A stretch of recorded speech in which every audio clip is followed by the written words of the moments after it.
Hello and welcome back to my channel Psychology की पाठशाला and this is the most awaited video जिसके बारे में मुझे काफ़ी सारे कमेंट्स आए थे कि मैम यूनिट 1 पे आप प्लीज़ एक लेक्चर लेके आइए बिकॉज आई थिंक दिस ये यूनिट इतनी इम्पॉर्टेंट है और इसके बारे में बहुत कम डिस्कशंस होते हैं ओके बट मैंने जब एग्ज़ाम दिया था ये वाली यूनिट से क्वेश्चन तो आए थे, 2 क्वेश्चंस आए थे।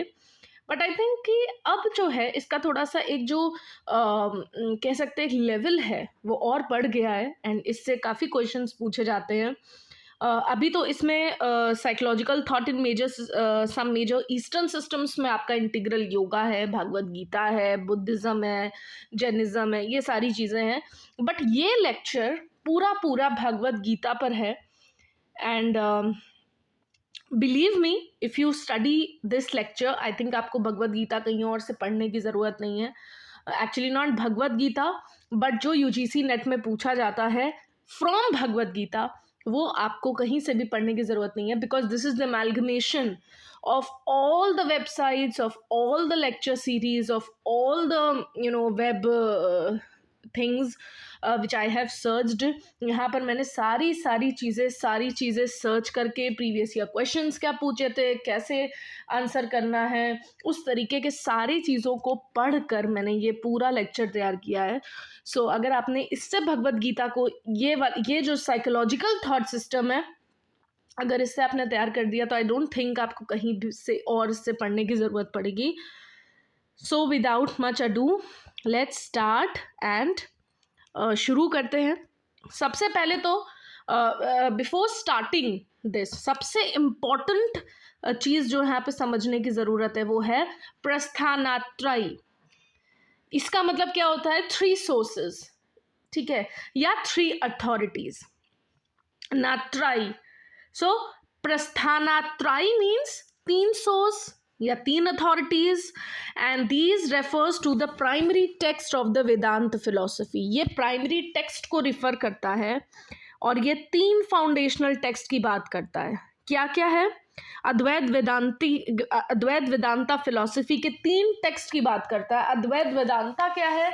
यू विल अंडरस्टैंड आगे के लेक्चर्स में। Advaita Vedanta is also clearly mentioned but अभी फ़िलहाल 3 जो प्राइमरी टेक्स्ट है उसमें से क्या क्या है? उपनिषद, ब्रह्मा सूत्र एंड भगवद गीता, राइट? तो प्रस्थानात्रयी क्या है?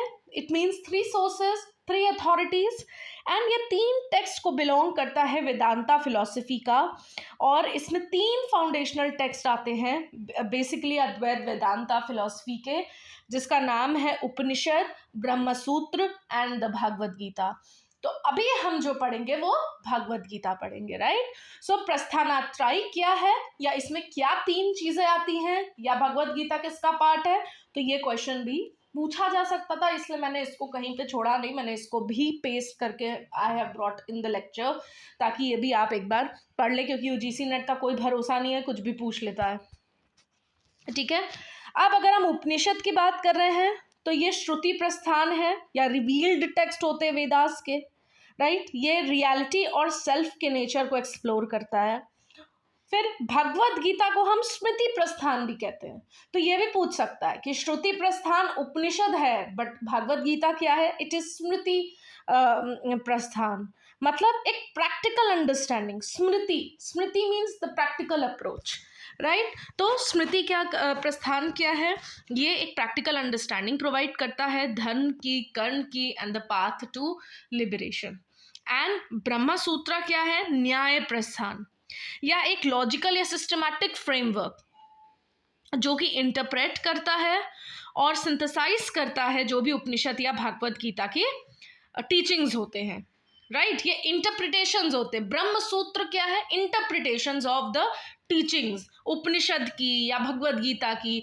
तो ये जो 3 है उपनिषद, ब्रह्म सूत्र एंड द भगवद गीता, इसको हम क्या बोलते हैं? प्रस्थानात्रयी।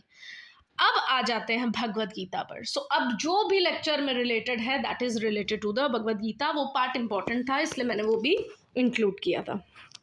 भगवत गीता बेसिकली अगर हम एक बेसिक सेंस में बात करें तो भगवत गीता क्या है? It is the communication between Lord Krishna and Arjun, right?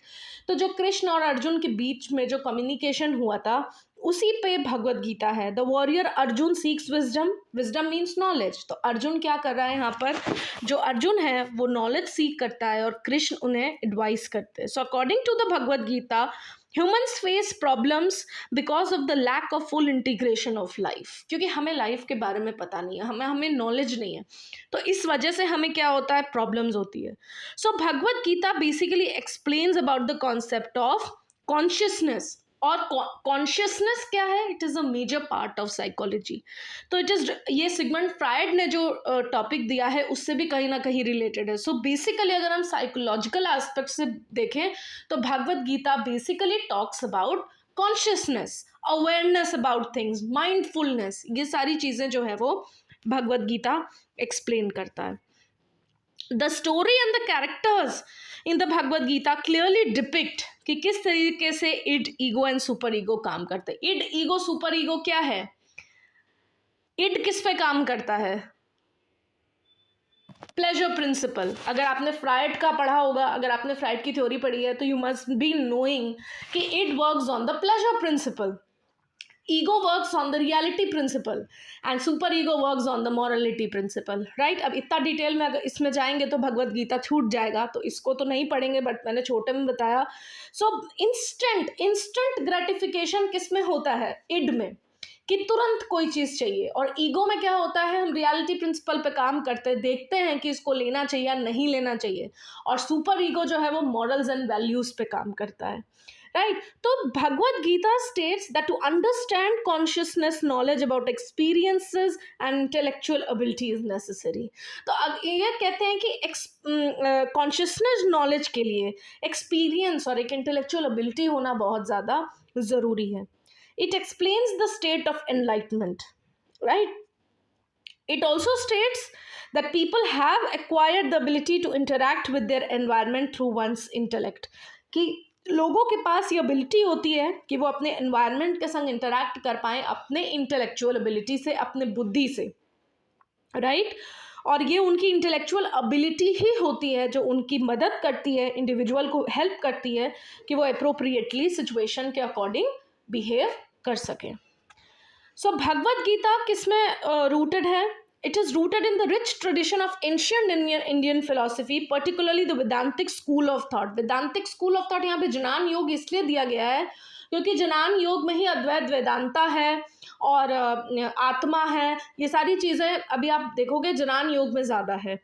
तो बेसिकली भगवत गीता किस में रूटेड है? वेदांतिक स्कूल ऑफ थॉट में। So to fully appreciate self realization, basically Bhagavad Gita में कॉन्शियसनेस, जैसे कॉन्शियसनेस की बात हो रही है वैसे it is the same as self realization. It is, तो इसको समझने से पहले there are key philosophical ideas जिसको जानने की ज़रूरत है। पहला है अद्वैत वेदांता। ये क्या है?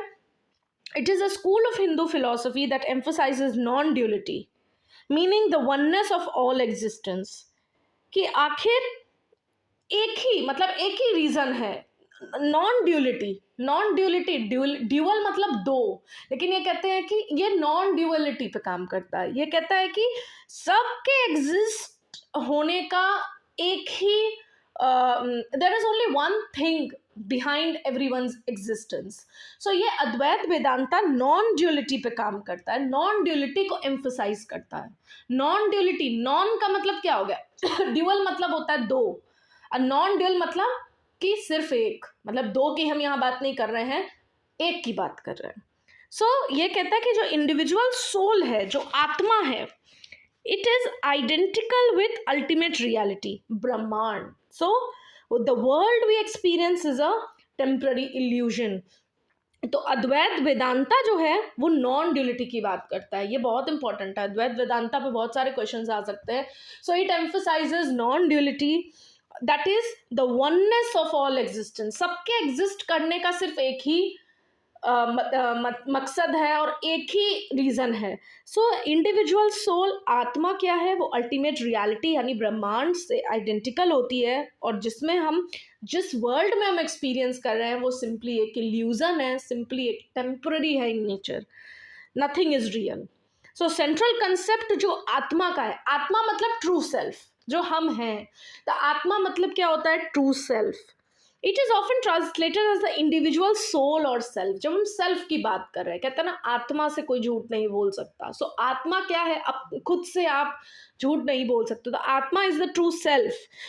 इस आत्मा को पता रहता है कि हमने क्या किया और क्या नहीं किया। सो एक इंडिविजुअल सोल एंड ब्रह्मांड क्या है, the ultimate reality, the universal consciousness, right. So the Upanishad जो गीता का एक फिलोसफिकल बेसिस है, वो एग्जर्ट करता है कि atma and brahmand they are one and the same thing, इसीलिए वो नॉन ड्यूअलिटी को सपोर्ट करता है। सो दिस फंडामेंटल यूनिटी, ये महावाक्य ग्रेट सेइंग दैट इज तत्त्वमसि और दैट दो art, means the individual self is not separate from the universal self. So it says कि जो इंडिविजुअल सेल्फ है वो यूनिवर्सल सेल्फ से अलग नहीं है। This is known as non dualism. This is the philosophy of Advaita Vedanta. And Advaita Vedanta के अंदर atma and brahmand are one and the same thing. Atma means true self. अब सांख्य योग, ये इस पे भी क्वेश्चन पूछा गया था। सांख्य योग क्या है, जो स्कूल है इंडियन साइकोलॉजी का, it is most directly aligned with the teachings of Bhagavad Gita. ये जो एक ड्यूलिस्टिक नेचर पे काम करता है। So this school of thought, जैसे अद्वैत वेदांता था जो नॉन ड्यूलिस्टिक नेचर पे बात करता है, नॉन ड्यूलिज्म है, नॉन कि आत्मा और ब्रह्मांड सेम चीज़ है। यहाँ पे ये कहता है कि नहीं, रियलिटी को के एक ड्यूलिस्टिक नेचर होता है, पुरुष एंड प्रकृति। सो ये किसकी बात करता है, पुरुष और प्रकृति। पुरुष क्या है, कॉन्शियसनेस, एंड प्रकृति क्या है, matter. So the Bhagavad Gita heavily discusses the concept of self, आत्मा। भगवत गीता किसकी बात कर रहे हैं, सेल्फ की बात कर रहे हैं, जो पुरुष कॉन्सेप्ट से आती है, which aligns with the पुरुष कॉन्सेप्ट इन सांख्य। तो सांख्य योग में जो पुरुष कॉन्सेप्ट है वो आत्मा, जो वो भगवत गीता के आत्मा कॉन्सेप्ट से अलाइन करता है। It emphasizes the importance of achieving liberation from the cycle of rebirth, और ये सांख्य और भागवत गीता दोनों की सेंट्रल थीम है। This is the central theme of both. तो जो सांख्य योग है उसमें पुरुष और प्रकृति है। पुरुष मतलब कॉन्शियसनेस, प्रकृति मतलब मैटर। तो पुरुष जो है, पुरुष जो पार्ट है सांख्य योग का, वो भगवत गीता के आत्मा से, आत्मा वाले ट्रू सेल्फ से अलाइन, आत्मा के कॉन्सेप्ट से अलाइन करता है। सो ये दोनों ये कहते हैं कि इम्पोर्टेंस ऑफ अचीविंग लिबरेशन, मतलब क्या इंपॉर्टेंस है, achieving liberation from the cycle of rebirth, birth rebirth, ये दोनों की ही सेंट्रल थीम है, achieving liberation. Maya and avidya maya, ये क्या है, माया और अविद्य माया, the illusionary nature of the phenomenal world. ठीक है, अविद्या मतलब ignorance, lack of true knowledge. So these concepts are crucial in understanding the obstacles to self realization. ठीक है, कि सेल्फ रियलाइजेशन के कुछ ऑब्स्टिकल्स होते हैं। आप सेल्फ रियलाइजेशन जब आपके अंदर अविद्य माया है, जब आपके अंदर इग्नोरेंस है, जब आप ट्रू सेल्फ को देख ही नहीं पा रहे हैं, जब आपके अंदर लैक ऑफ ट्रू नॉलेज है, तो ये क्या है, ये आपके सेल्फ रियलाइजेशन में एक ऑब्स्टिकल क्रिएट करेगा। सो ये दोनों जो है, ये दे एक्सप्लेन कि क्यों individuals they perceive themselves as separate from the ultimate reality. Karma and reincarnation क्या है, जो लॉज ऑफ कर्मा है, एक्शन एंड इट्स कॉन्सिक्वेंसेस, और जो साइकिल ऑफ रीबर्थ है, जिसको समसरा भी बोलते हैं, ये एक गीता की टीचिंग्स का बैकड्रॉप है सेल्फ रियलाइजेशन की। They provide a framework for understanding the human existence and the path to liberation. Path to liberation को मोक्ष कहते हैं, from the cycle of birth and death. अब अद्वैत वेदांता, ये अब अगर अद्वैत वेदांता की बात करें, जिसके पहले हमने पढ़ा था कि अद्वैत वेदांता में आत्मा एंड ब्रह्मांड है, तो अ जजमेंट इज ट्रू मतलब अद्वैत वेदांता नॉन ड्यूलिस्टिक की बात करता है कि they are one and the same thing, है ना। तो a judgement is true if it remains unsublated. तो ये कहते हैं कि एक जजमेंट तभी ट्रू होगी जब वो अनसबलेटेड है। मतलब जैसे मान लो कि एक रोप है जो स्नेक की तरह हमें दूर से दिख रही है, ठीक।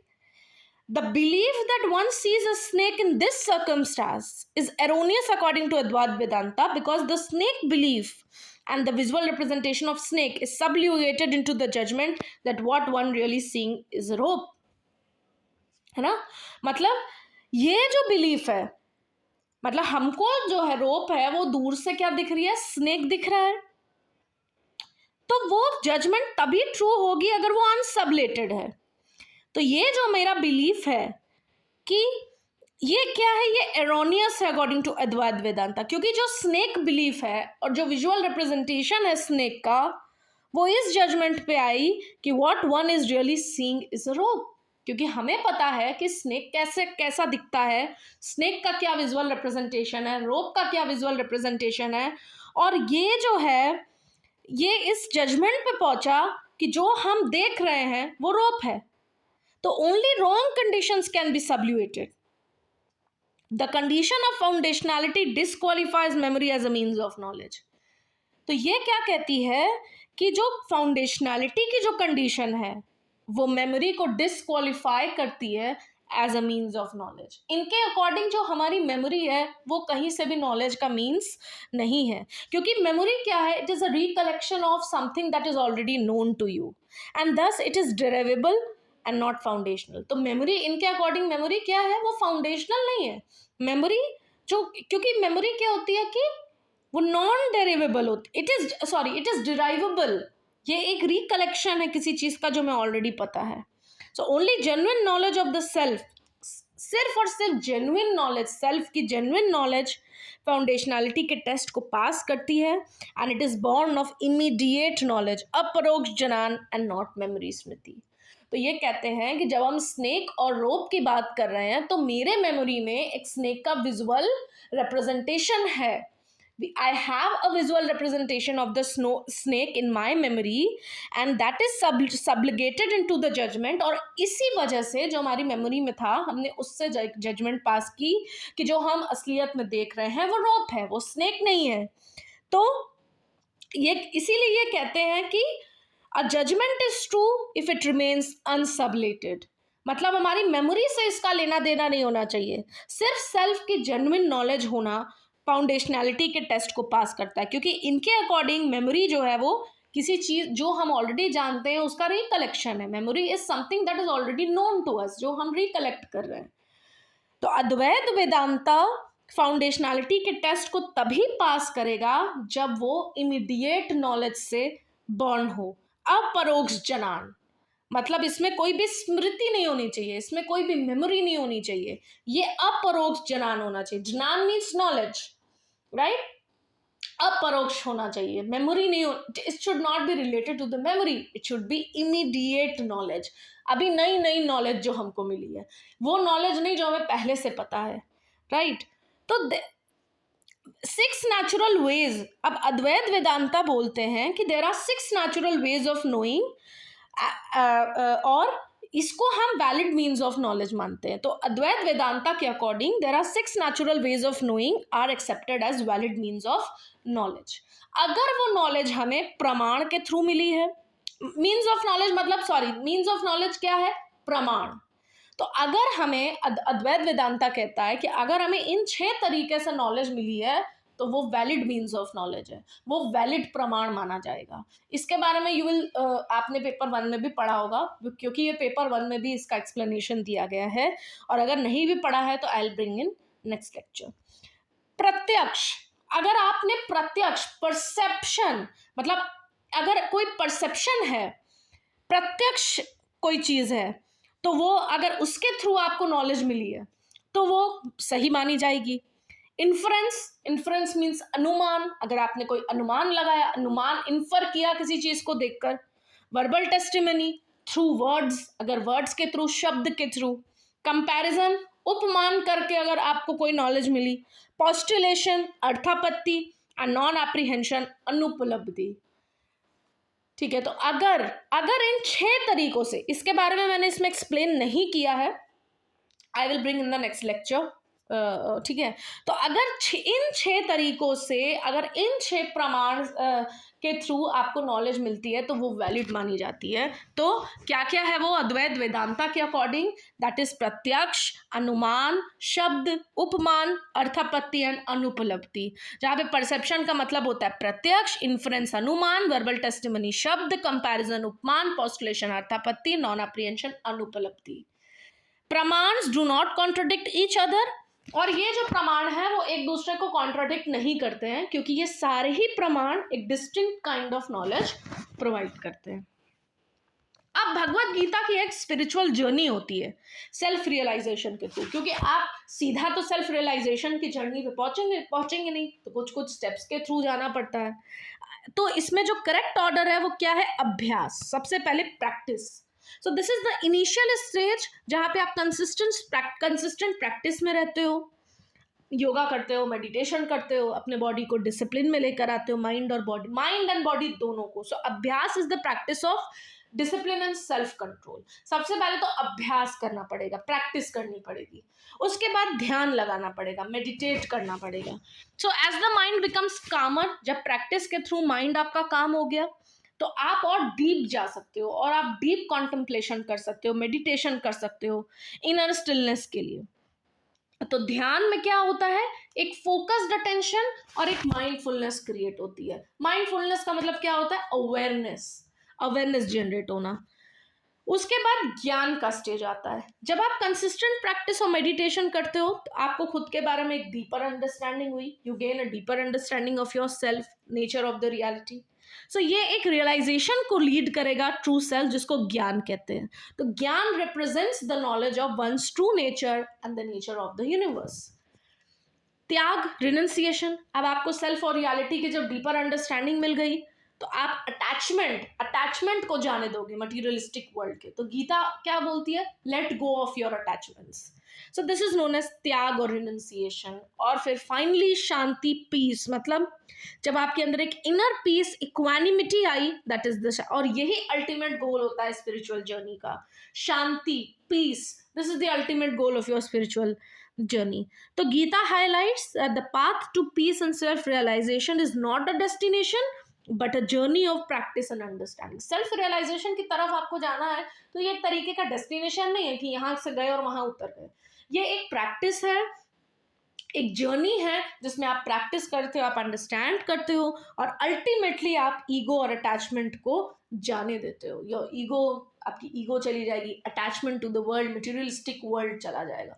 सो इट गोज थ्रू दीज 6 क्या स्टेजेस हैं? सबसे पहले अभ्यास, दैट इज प्रैक्टिस, अभ्यास, ध्यान, ज्ञान, देन त्याग, एंड देन शांति, राइट?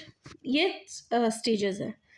अब आते हैं पाथ्स टू सेल्फ रियलाइजेशन। अब कुछ पाथ होते हैं, there are multiple path of self realization, acknowledging the diverse temperaments and inclination of individuals. आप अलग अलग तरह जाते हो, अलग अलग पाथ होते हैं, ये म्यूचुअली एक्सक्लूसिव नहीं है, ये आपस में एक दूसरे को कॉम्प्लीमेंट करते हैं। 4 तरीके के, there are 4 paths. First is the karma yoga, which is the path of selfless action, selfless होना। Path of devotion is Bhakti Yoga. Jnana Yoga is the path of knowledge. And Dhyan Yoga is the path of meditation. तो self realization के कुछ path होते हैं, ठीक है? Purpose. अब ये primary जो purpose है इसका क्या है कि it is to guide individuals on their journey to their self realization and spiritual enlightenment. और हर path में अलग अलग personality types हैं, अलग अलग personality traits हैं, और ये एक पर्सनलाइज्ड रूट को बताते। कुछ लोग कर्म योग के थ्रू सेल्फ रियलाइजेशन अटेन करते हैं, कुछ लोग ज्ञान योग के थ्रू करते हैं। तो ज़रूरी नहीं है कि हर पर्सन जो है वो कर्म योग से जाए या हर पर्सन भक्ति योग से ही जाए। कुछ लोग कर्म से भी, सेल्फलेस एक्शन करके भी जाते हैं थ्रू टुवर्ड सेल्फ रियलाइजेशन। तो ये एक्चुअली ये बोलता है कि हर पाथ अलग अलग तरीके के पर्सनैलिटी टाइप्स को केटर करता है। इसका एक क्वेश्चन भी है आगे कि कौन से पर्सनालिटी टाइप पे आता है। Is very important. सो कर्म योग क्या है? Path of action, selfless service to others. Jnana Yoga क्या है? Knowledge. Bhakti Yoga devotion, giving love to all the beings. Raja Yoga क्या है? To energize the body and the mind. Now the concept of the four path of yoga basically ancient Hindu philosophy scriptures से आया, और उसमें भगवत गीता जो है वो एक पाइवटल टेक्स्ट को सर्व करते हैं. So they represent the various ways individuals can navigate the complexities of the life. ये एक तरीके बताते हैं कि कैसे एक इंडिविजुअल जो है वो लाइफ की कॉम्प्लेक्सिटीज को नेविगेट कर सकते हैं, माइंड को कर सकते हैं स्पिरिचुअल अवेकनिंग की तरफ, राइट. एंड ये कॉम्प्रिहेंसिव फ्रेमवर्क भी प्रोवाइड करता है फॉर इंडिविजुअल्स कि वो जो मटेरियल वर्ल्ड की लिमिटेशंस है उसको ट्रांसेंड करे, उसको क्रॉस कर दे, और उसके बाद वो अपने हायर सेल्फ के साथ कनेक्ट हो जाए. या तो वो इसको कैसे कर सकता है? या तो वो सेल्फलेस एक्शन के थ्रू करे, या वो नॉलेज से करे, या डिवोशन से करे, या मेडिटेशन से करे. ये सारे पाथ जो हैं they provide the tools and guidance that is needed to navigate the intricate terrain of the human experience. आप किसी भी पाथ से जाओ वो फर्क नहीं पड़ता, बट आपका जो डेस्टिनेशन है that is the path to self realization. ठीक है. कर्मयोग. कर्मयोग की बात करें, path of selfless action. So Karmayoga जो है वो basically it is embodying the practice of selflessly engaging in actions without attachment to outcome. कहते हैं ना, फल की कर्म करो, फल की चिंता मत करो. सो यहाँ पे आप क्या कर रहे हो? आप सेल्फलेसली एक्शंस में एंगेज होते हो बिना किसी अटैचमेंट के. आउटकम से अटैचमेंट नहीं आपका कि अगर हमने ये किया तो इसका आउटकम क्या होगा. सो ये बात रिकग्नाइज करता है कि सारे actions, all the actions in the life they are interconnected, and by performing one's duty, और अगर हम डेडिकेशन और ऑल्ट्रिज्म से, ऑल्ट्रिज्म मतलब हेल्पिंग बिहेवियर, अगर हम इससे काम करेंगे तो हम स्पिरिचुअल ग्रोथ एंड लिबरेशन तक जा सकते हैं. ठीक है. अब ये जो कंसेप्ट ऑफ कर्म योग है इसका रूट्स कहाँ पर पाया गया है? भगवत गीता में, जहाँ पे एक प्रोफाउंड डायलॉग हो रहा है कृष्ण एंड अर्जुन के बीच में. और यहाँ पर इन द टीचिंग्स जब वो अर्जुन को टीचिंग्स बताते हैं तो he elucidates the importance of selfless action, कि सेल्फलेस एक्शन का क्या इंपॉर्टेंस है और स्पिरिचुअल इवोल्यूशन में इसका क्या रोल है. तो कर्म yoga is deeply influenced by the principles of धर्म एंड ड्यूटी. कर्म योग में क्या होता है? एक धर्म होता है, एक ड्यूटी होती है जो राइटियस एंड मॉरल पाथ को एम्फसाइज करता है. So which kind of yoga emphasizes the righteous and the moral path? Karma Yoga. Nishkarma. Nishkarma क्या है? Action without attachment to results या selfless action. Nishkarma it is a core concept, और ये कर्म योग को एम्फसाइज करता है. मतलब कि हमने अपनी ड्यूटी को परफॉर्म किया without concern for the outcome या पर्सनल गेन, बिना किसी आउटकम के, बिना किसी पर्सनल गेन के. तो इंस्टेड ऑफ सीकिंग रिवॉर्ड और रिकग्निशन, यहाँ पे हमें किसी रिवॉर्ड नहीं चाहिए, हमें कोई रिकग्निशन नहीं चाहिए. ये किस पे फोकस करता है? अपना बेस्ट करने पर, and leaving the results in the hands of higher power. किसी ऊपर की पावर पे आपने इसको, रिजल्ट्स को छोड़ दिया. सो प्रैक्टिस ऑफ कर्म योग इन्वॉल्व्स परफॉर्मिंग वंस ड्यूटीज बिना किसी पर्सनल गेन, बिना किसी रिकग्निशन की. ये थोड़ा सा रिपीटेशन इसलिए क्योंकि जगह जगह से ये सारे मैटर को कंपाइल किया गया है ताकि कुछ भी मिस ना हो. Individuals practice mindfulness in their actions, dedicating their work to higher purpose, service to humanity, kindness का acts, volunteerism, ये सारे कर्म योग के मैनिफेस्टेशन है. तो पूछा जा सकता है कि service to humanity, acts of kindness, volunteerism, ये किसका पार्ट है? तो ये सारे कर्म योग का पार्ट है. अब कर्म योग का एसेंस किस में है? जब हम कर्म के कॉन्सेप्ट को अंडरस्टैंड करते हैं, जो क्या सिग्निफाई करता है? Law of cause and effect, right. Karma is the accumulated result of one's actions. कर्म क्या है? हमारे एक्शंस का एक्यूमुलेटेड रिजल्ट है, गुड एंड बैड, जो हमारे फ्यूचर एक्सपीरियंसेस को इन्फ्लुएंस करे. सो इसी कर्म योग को एम्ब्रेस करते हुए इंडिविजुअल्स जो हैं वो अपने माइंड और हार्ट को क्या करते हैं? प्योरीफाई करते हैं. सेल्फलेसली वो डेडिकेट करते हैं अपने एक्शंस को डिवाइन और ह्यूमैनिटी की तरफ. So karma yoga is not confined to physical deeds. इसमें मेंटल एक्शंस और इंटेंशंस भी आते हैं. कर्म योग का मतलब ये नहीं कि सिर्फ फिजिकली आप चीज़ें कर रहे हैं, आप मेंटल एक्शंस, इंटेंशंस आपकी आनी चाहिए. मतलब कि the ultimate purpose is to transcend the ego's attachment to success और फेलियर। चाहे आपको सक्सेस मिले चाहे आपको फेलियर मिले, यहाँ पे आपका ईगो अटैच्ड नहीं होना चाहिए कि अरे कैसे हम हार गए, या ना आपको ज़्यादा खुशी होनी चाहिए जीतने पर, गेन लॉस, है ना। And working with unwavering devotion and equanimity. इसमें आपका जो ईगो है वो बिल्कुल डिजॉल्व हो जाना चाहिए, ख़त्म हो जाना चाहिए, और आपके अंदर एक सेल्फलेसनेस, ह्यूमिलिटी एंड कंपैशन आना चाहिए। इस तरीके के वर्च्यूज आने चाहिए। कैरेक्टर स्ट्रेंथ एंड वर्च्यूज है ना, आप मेरे लेक्चर सीरीज में वहाँ पे पढ़ लेना, तो ये सारी चीज़ें आनी चाहिए। So, Karm Yoga aligns with the overarching philosophy of yoga by recognizing that the mind, when driven by selfish desire and attachment to outcome, is a source of suffering. तो ये कर्म योग ये बोलता है, ये रिकग्नाइज करता है कि जो हमारा मन है, अगर इसमें सेल्फिश डिजायर आ गए, या अगर हमारे अंदर क्या आउटकम मिलने वाला है, अगर हम इससे अटैच हो गए, है ना, कि इस कैसे इसका बुरा करें, या कैसे ये सेल्फिश डिजायर, ये हमें चाहिए, डिजायर आ गई हमारे अंदर, है ना, और हमने अटैच कर लिया खुद को आउटकम से, तो क्या होगा? सफरिंग होगी। ऐसा होता है ना, ऐसा जनरली होता है कि अगर हमने कोई चीज़ जैसे कहते हैं एक्सपेक्ट कर लिया, हमने डिज़ायर कर ली कि ये तो हमें ही चाहिए, और अगर आपको वो चीज़ नहीं मिली तो फिर क्या होता है? बुरा लगता है, फिर आप सफरिंग करते हो। लेकिन जब आप सेल्फलेस एक्शंस में एंगेज करते हो तो individuals gradually free themselves from the shackles of the ego, और इससे क्या होता है? आपकी मेंटल इम्प्योरिटीज रिड्यूस होती है, और आपका ट्रू सेल्फ जो है वो और ज़्यादा आप रियलाइज करते हो। So this path empowers individuals to transcend the limitations of the material world, और spiritual enlightenment की तरफ आप बढ़ते हो।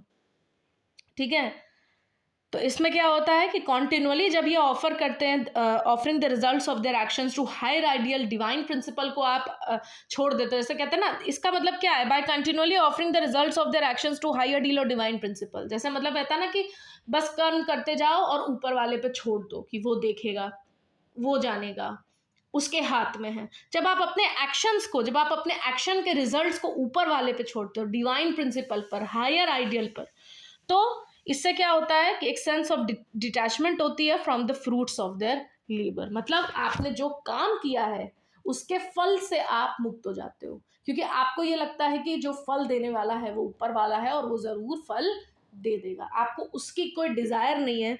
ठीक है, तो ओवर टाइम इससे एक क्या होता है? एक प्रोफाउंड ट्रांसफॉर्मेशन होता है इंडिविजुअल का, और आपके अंदर एक inner peace and self realization आता है। क्योंकि आप मटीरियलिस्टिक वर्ल्ड में उसकी उम्मीद नहीं करते हो, आप अपने फ्रूट्स की उम्मीद नहीं करते हो। जितना आपने मेहनत की है, या आपने अगर किसी के लिए कुछ किया है, तो आप वो मटीरियलिस्टिक वर्ल्ड में नहीं ढूंढ रहे हो, आपने उसको डिवाइन सेल्फ पे छोड़ दिया। तो जब ऐसा हम करते हैं तो क्या होता है कि एक deep sense of inner peace and self realization हमें मिलता है। The next योग is Jnana योग, which is the path of knowledge. Path of knowledge क्या है? ये जो सीकर्स होते हैं, अगर ये इसके थ्रू जो लोग जाते हैं तो उनको एक्सप्लोर करता है कि वो नेचर ऑफ रियलिटी, सेल्फ और यूनिवर्स को वो खुद के लेंस, खुद के विजडम, खुद की नॉलेज से देखें, और वो ये रिकग्नाइज करें कि जो ट्रू नॉलेज है, it is the key to liberation and self realization. ये जनान योग ये कहता है। The essence of Jnana Yoga lies in the pursuit of self-realization through the acquisition of spiritual knowledge and wisdom. जब आप spiritual चीज़ों को, जब आप spiritually acquire करते हो knowledge को, है ना, और खुद के ट्रू नेचर की डीप अंडरस्टैंडिंग करते हो, वो कहते हैं कि जो आत्मा है वो यूनिवर्सल कॉन्शियसनेस के आइडेंटिकल है, और यही रियलाइजेशन, ये रियलाइज जब आप कर लोगे तो इससे आपको मोक्ष की प्राप्ति हो जाएगी। तो जब आप ये रिकॉग्नाइज कर लोगे कि जो आत्मा है वो यूनिवर्सल कॉन्शियसनेस यानी ब्रह्मांड के आइडेंटिकल है, तो ये जब रियलाइजेशन हो जाएगी तो आपको लिबरेशन यानी मोक्ष की प्राप्ति हो जाएगी, जो अद्वैत वेदांता बोलते हैं। So jnana yogi strive to discern between eternal and the transient, और वो कहते हैं कि मटीरियल वर्ल्ड इम्परमानेंट है। मतलब जो मटीरियलिस्टिक वर्ल्ड है वो तो इम्परमानेंट है, वो हमेशा थोड़ी रहेगा, जब आप ये रिकॉग्नाइज कर लेते हो। और जो सेल्फ होता है वो अनचेंजिंग है, इटर्नल है। The ultimate purpose is to eliminate the ignorance. मतलब अविद्या, अविद्या का मतलब इग्नोरेंस, मतलब कि जब आप जिससे आपकी ट्रू आइडेंटिटी व्हील हो रही है, अनवील हो रही है, आप उसको इग्नोर मत करो, आप उसको जानो, और आप एक स्टेट ऑफ प्योर अवेयरनेस को लेकर आओ। ठीक है, ये जो जनान योग के जो रूट्स हैं वो वेदांता स्कूल ऑफ थॉट्स में नॉन ड्यूअलिटी अद्वैत वेदांता से पता चलते हैं। ये पहले भी मैंने बताया था। और आदि शंकराचार्य की टीचिंग्स हैं, एक बहुत ही प्रोमिनेंट इंडियन फिलोसोफर थे, और उनकी जो कमेंट्रीज है उपनिषद एंड अद्वैत वेदांता की, उनके डेप्थ और क्लैरिटी के लिए बहुत फेमस है। So it aligns with the broader philosophy of yoga by emphasizing self inquiry and discernment. ये बहुत ज़रूरी है कि जनान योग में क्या होता है, ये एक ब्रॉडर फिलोसफी से अलाइन करता है जहाँ पे सेल्फ इंक्वायरी और डिसर्नमेंट की बात होती है। तो self inquiry and discernment are part of jnana yoga.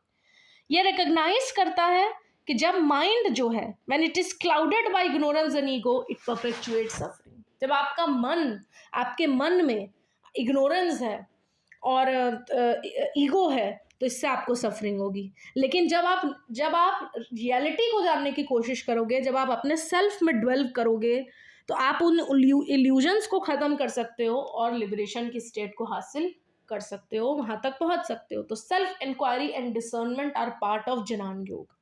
ये जो पाथ है, ये एक्नॉलेज करता है कि जो डायरेक्ट एक्सपीरियंस है और जो realisations of one's true nature है, these are the ultimate goals of life. ये कॉम्प्लीमेंट करता है अदर पाथ ऑफ योगा को by providing a foundation of wisdom and understanding upon which spiritual practices are built. So the practice of Jnana Yoga involves deep self inquiry. तो इसमें क्या आता है? Deep self inquiry, contemplation and meditation. एक deeply आप self inquire कर रहे हो, कॉन्टम्पलेट कर रहे हो चीज़ों को जानने के बाद, और फिर आप मेडिटेट करते हो। Seekers encourage engage in profound philosophical discussions में जाते हो, आप सेक्रेट टेक्स्ट पढ़ते हो to gain insight into the nature of self and universe. They question the very essence of reality. ये who am I, discrimination, viveka, ये इसका एक एस्पेक्ट है।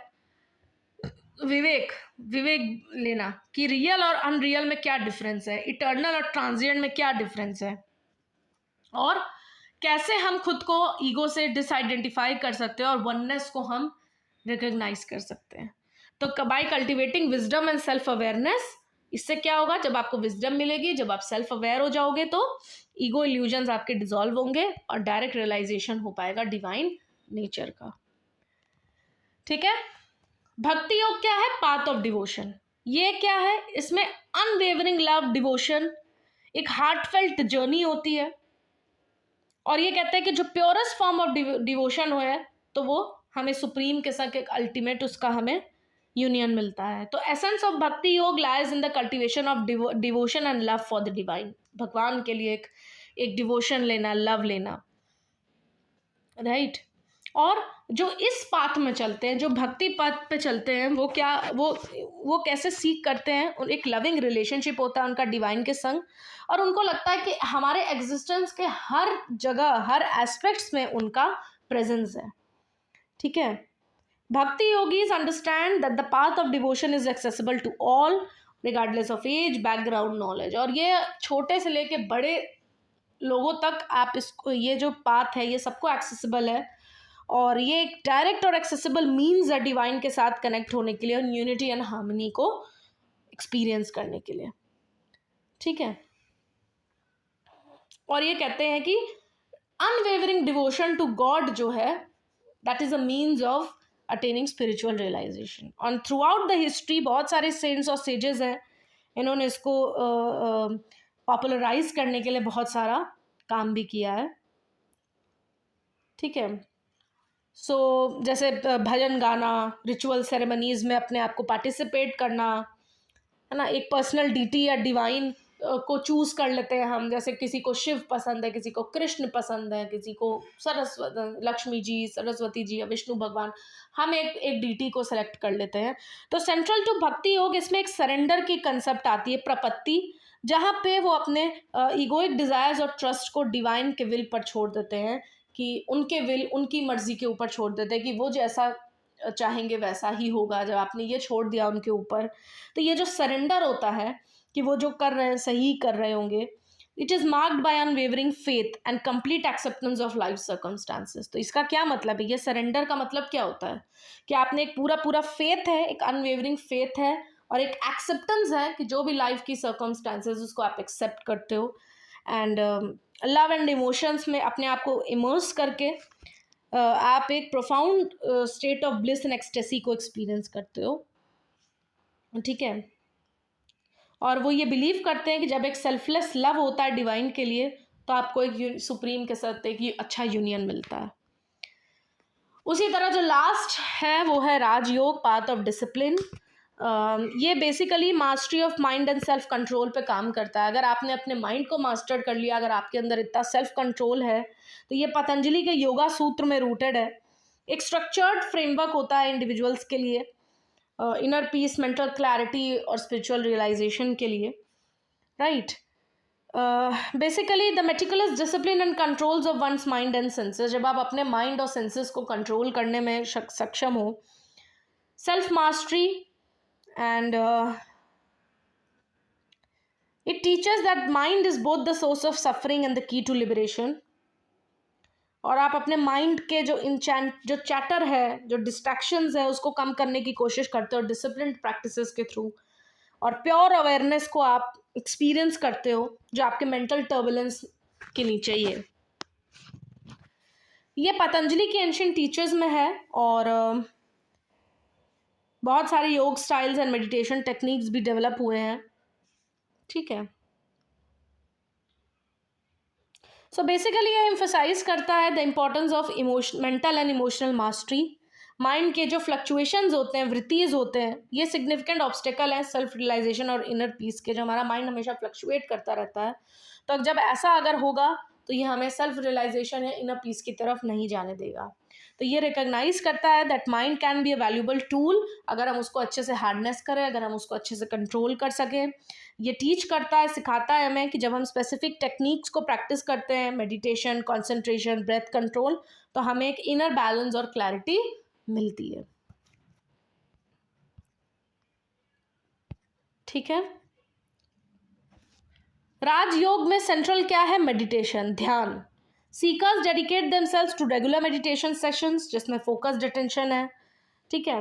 मेडिटेशन एनेबल्स इंडिविजुअल्स कि वो अपने थॉट्स को ऑब्जर्व करें विदाउट अटैचमेंट्स से अलग होना, और ग्रेजुअली अपने माइंड के फ्लक्चुएशंस को काम डाउन करना।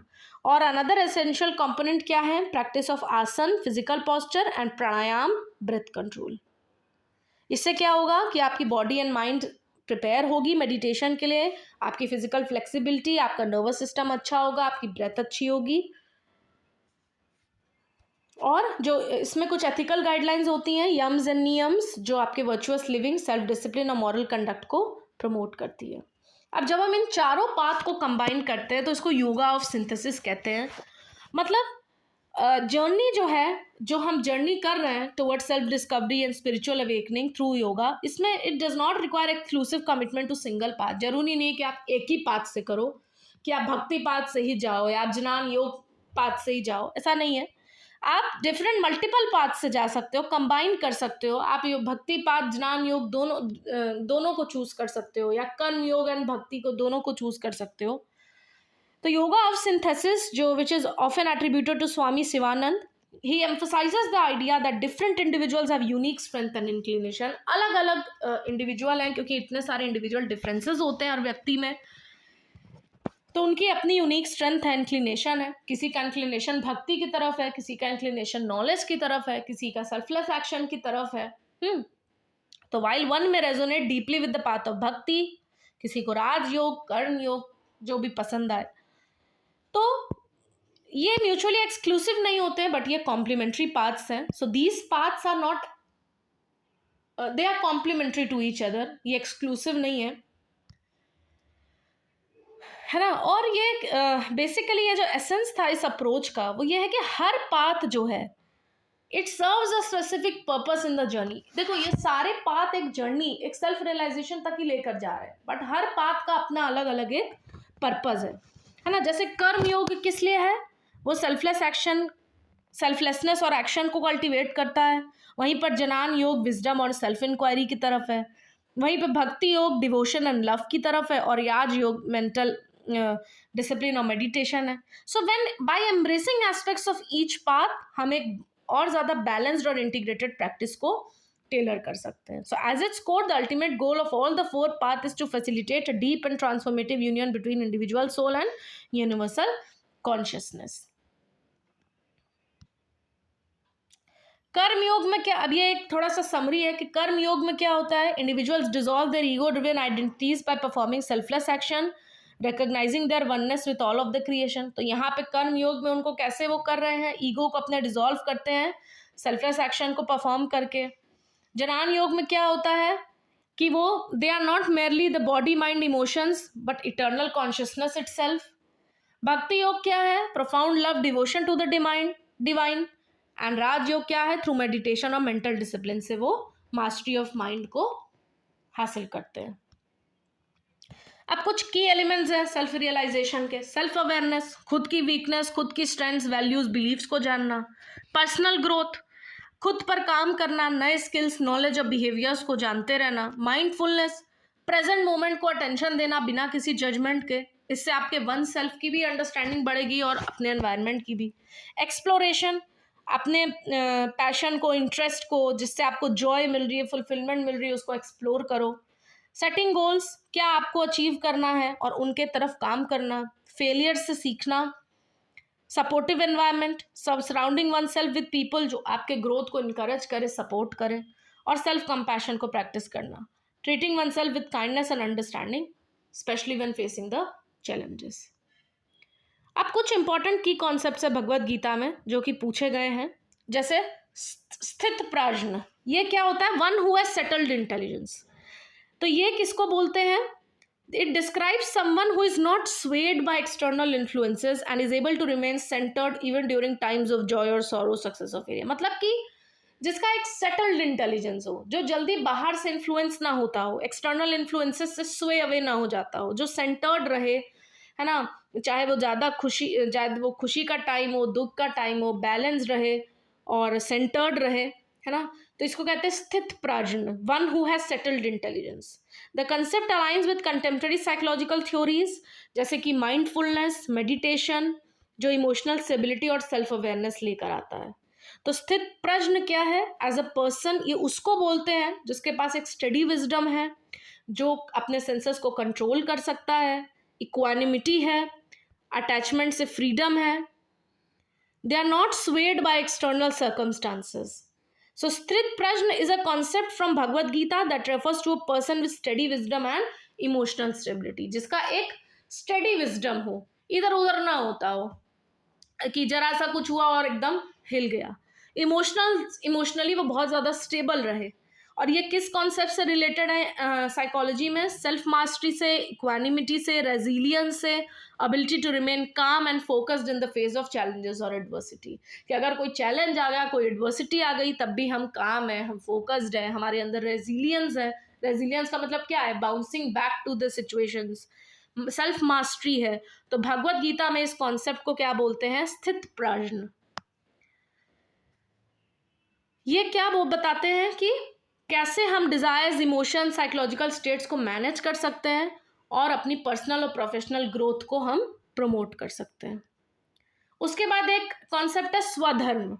भगवत गीता में स्वधर्म का मतलब क्या होता है, स्वधर्म, स्व मतलब सेल्फ और धर्म मतलब आपकी duty, self duty, one zone duty. स्वधर्म नाम से ही, स्व मतलब खुद के लिए, तो वन जोन ड्यूटी मतलब अपनी यूनिक रिस्पॉन्सिबिलिटीज को फुलफिल करना, राइटियस पाथ को करना, जो कि इंडिविजुअल के नेचर, टैलेंट्स और सर्कमस्टांसेस पर बेस्ड है। So it is not about following a rigid system but acting in harmony with one's inherent nature और ग्रेटर गुड के लिए कंट्रीब्यूट करना।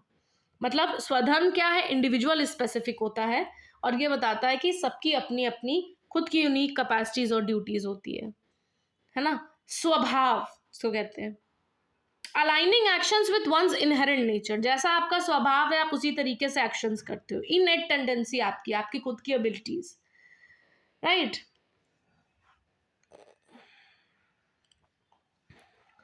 जब हम अपनी खुद की ड्यूटी को सेल्फलेसली फुलफिल करते हैं तो individuals align with the cosmic order और ग्रेटर गुड को कंट्रीब्यूट करते हैं। स्वधर्म किससे रिलेटेड है, वर्ण से, सोशल ऑर्डर एंड आश्रम stages of life which prescribes specific duties and responsibilities based on individual's position in society and life.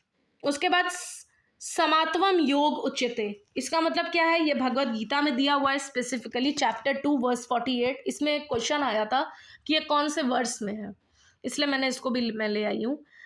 Equanimity या इवननेस ऑफ माइंड को ये एक्सप्लेन करता है। संवतम योग उच्यते, मतलब a true yogi should be able to remain balanced and unperturbed in all circumstances. मतलब चाहे प्लेजर हो, पेन हो, फेलियर हो, सक्सेस हो, गेन हो या लॉस हो, एक आदमी को बैलेंस्ड रहना चाहिए। तो ये क्या बोलता है, संवतम योग उच्यते। अब 4 तरीके के पर्सन होते हैं। एक एक आर्थ होता है, डिस्ट्रेस्ड हो जो हमेशा। एक होता है जिज्ञासु, इनक्विजिटिव, अर्थार्थी, डिजायरर ऑफ वेल्थ, और जानी, सीकर ऑफ नॉलेज। ये सारे चैप्टर 7 वर्स 16 में मेंशन्ड है। तो इन्होंने कहा कि ये इंडिविजुअल्स होते हैं वो डिस्ट्रेस्ड होते हैं, सफरिंग या अपने पेन और हार्डशिप से रिलीफ पाना चाहते हैं। तो इन तरीके के लोगों को आर्थ बोलते हैं। एक होते हैं जिज्ञासु, जो नॉलेज पाना चाहते हैं, जो वर्ल्ड को एक्सप्लोर कर रहे होते हैं इन सर्च ऑफ ट्रूथ। तीसरा होता है अर्थार्थी, मतलब जो पावर, वेल्थ, मटेरियल बेनिफिट से मोटिवेटेड रहता है कि हमको ये सारी चीज़ें पानी है। और एक होता है ज्ञानी, नॉलेज एंड लिबरेशन के सीकर्स होते हैं, एनलाइटमेंट के लिए जो स्ट्राइव करते हैं। ठीक है, कुछ इंपॉर्टेंट क्वेश्चंस है जो मैं लेकर आई हूँ। तो इसमें ये stages I have already told कि सबसे पहले होता है अभ्यास, फिर उसके बाद होता है ध्यान, फिर होता है ज्ञान, फिर होता है त्याग, और फिर होता है शांति। तो ये क्वेश्चन पूछा गया था। उसके बाद निष्कर्म का क्या मतलब होता है, action without attachment to results. ये किस साइकोलॉजिकल कंस्ट्रक्ट से रिलेटेड है, इंट्रिंसिक मोटिवेशन, क्योंकि इंट्रिंसिक मोटिवेशन मीन्स जो आप अंदर से खुद से करते हो। ये आपका जो मोटिवेशन होता है ये किसी बाहरी फैक्टर से इन्फ्लुएंस नहीं होता है, ये आपके इंट्रिंसिकली आप कुछ कर रहे हो। तो action without attachment to any results is intrinsic motivation. Which school of Indian psychology is most directly aligned with teachings of Bhagavad Gita? सांख्य योग। ये भी मैंने एक्सप्लेन पीछे किया हुआ है। ठीक है, क्योंकि न्यास जो है वो लॉजिकल रीजनिंग के बारे में इंपॉर्टेंस को बात करता है, द स्टडी ऑफ नॉलेज। वैशिष्का जो है वो क्या करती है, एटॉमिक नेचर ऑफ रियलिटी से कंसर्न्ड है, चीज़ों को कैटेगराइज करने में। और चर्वक जो है वो मटीरियलिस्टिक और एस्थेटिक फिलॉसफी पे काम करता है। इसलिए ये तीनों आंसर्स गलत हैं और वो वाला आंसर सही है। कर्म योग जो है वो क्या एम्फसाइज करता है, डिटैच्ड एंड सेल्फलेस एक्शन। कर्म योग मतलब सेल्फलेसली हम एक्ट कर रहे हैं। आत्मजनान और self knowledge in the Gita is equivalent to which humanistic psychology principle? Self actualisation. अभी तक हम क्या करें, आत्मजनान, true self actualisation. In Bhagavad Gita the personality type dominated by राजगुण, जो जिनके अंदर रजस गुण होता है वो किस टाइप के होते हैं, रजस गुण। They are very active, ambitious and they are restless. बहुत ज़्यादा एक्टिव होंगे, इनके अंदर बहुत एम्बिशन होगा, रेस्टलेस होंगे। जैसे ये देखो, अब मैच द कॉन्सेप्ट। जैसे निष्कर्म है तो इट इज, निष्कर्म का क्या मतलब है, सेल्फ। निष्कर्म इज इंट्रिंसिक मोटिवेशन, राइट। सत्व, रजस और तमस जो गुण है वो क्या है, पर्सनालिटी ट्रेड्स हैं। These are the kind of personality trait. आत्मजनान सेल्फ नॉलेज क्या है, सेल्फ एक्चुअलाइजेशन। एंड सिद्ध प्रज्ञ मतलब स्टेबल माइंड क्या है, इमोशनल स्टेबिलिटी। तो ये बहुत इंपॉर्टेंट है।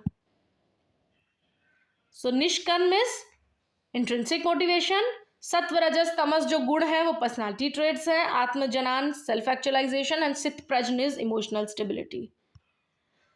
अब तमस जो होते हैं ये जो साइकोलॉजिकल स्टेट्स हैं, जैसे तमस इज डिप्रेशन, इनर्शिया और इग्नोरेंस। तमस वाले गुण में गीता स्टेट्स में तमस में क्या होता है, इनर्शिया एंड इग्नोरेंस, डिप्रेशन, इनके अंदर लो अराउजल रहता है। रजस जो होते हैं वो activity, restlessness, anxiety, hyper activity. सत्व क्लैरिटी होती है, बैलेंस होता है, मतलब माइंडफुलनेस एंड सेल्फ रेगुलेशन। और योगा मतलब union, integration, self integration and wholeness. ये क्वेश्चन भी पूछा गया था। सिद्ध प्रज्ञ क्या है, again person with unwavering wisdom and equanimity. ये क्वेश्चन भी आया है सिद्ध प्रज्ञ का। अब गीता में ये जो है, इससे मैंने इसलिए इसको यहाँ पे रखा है ताकि इसी से आप पढ़ लो कि सत्व, रजस और तमस क्या है, किस साइकोलॉजिकल कंस्ट्रक्ट से। पहली बात तो ये बिग 5 जो पर्सनालिटी ट्रेड है, ओपननेस टू एक्सपीरियंस, कंसेशियस, जो ओशियान है ना, openness to experience, conscientiousness, extraversion, agreeableness, neuroticism, ये इससे रिलेटेड है, बिग 5 पर्सनालिटी ट्रेट से सत्व, रजस और तमस रिलेटेड होता है। सत्व का मतलब क्या होता है? प्योरिटी, विजडम, हार्मनी, बैलेंस, जिसके अंदर इस तरीके की चीजें हैं। तो गीता में ये रहता है, मतलब कि प्योरिटी रहे, विजडम रहे, हार्मनी रहे, बैलेंस रहे सत्व वाले लोगों के अंदर।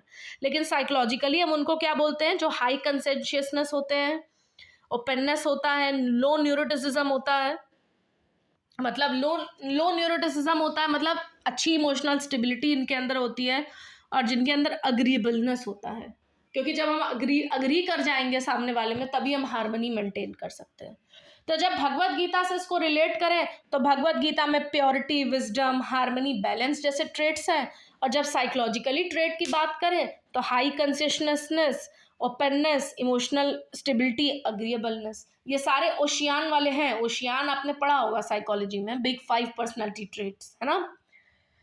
रजस में क्या रहता है? गीता में ऐसे लोग रेस्टलेस होते हैं, पैशन होता है इनके अंदर, एक्टिविटी, डिजायर होता है। और इसी तरह साइकोलॉजी में इनके अंदर हाई एक्स्ट्रावर्जन होता है, बहुत न्यूरोटिक होते हैं, इम्पल्सिव होते हैं इन नेचर। इसको आप याद कर लेना, ठीक है।